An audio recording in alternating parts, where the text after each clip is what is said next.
দেশে $17.5 বিলিয়ন মার্কিন ডলারের রপ্তানি আয় ঝুঁকিতে পড়তে পারে বলে আশঙ্কা করেছেন বাণিজ্যমন্ত্রী খন্দকার আব্দুল মুকতাদির। তবে চ্যালেঞ্জ মোকাবেলায় সরকার ইতিমধ্যেই বাজার ও পণ্য বহুমুখীকরণের ব্যাপক প্রস্তুতি গ্রহণ করেছে।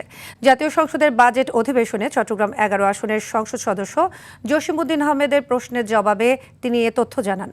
সংসদে মন্ত্রী বলেন, বাংলাদেশ শিগগিরই এলডিসি ক্যাটাগরি থেকে উত্তরণ লাভ করতে যাচ্ছে। ফলে বিভিন্ন উন্নত দেশের দেয়া বিশেষ বাণিজ্য সুবিধাগুলো বন্ধ হয়ে যাবে, যা দেশের রপ্তানি খাতে বড় ধরনের প্রভাব ফেলতে পারে। দেশের ক্রমবর্ধমান বাণিজ্য ঘাটতির বিষয়ে মন্ত্রী বলেন, পূর্ববর্তী সরকারের নীতিগত ব্যর্থতার পাশাপাশি আন্তর্জাতিক বাজারের বৈরী পরিস্থিতি আমদানি ব্যয় বহুগুণ বাড়িয়ে দিয়েছে। দেশে বাণিজ্য ঘাটতি বেড়েছে। এছাড়া বাণিজ্য ঘাটতি বৃদ্ধির পিছনে বৈশ্বিক জ্বালানি সংকট, রাশিয়া ইউক্রেন যুদ্ধজনিত মূল্য বৃদ্ধি, ডলারের সংকট এবং আন্তর্জাতিক বাজারের পরিস্থিতিও গুরুত্ব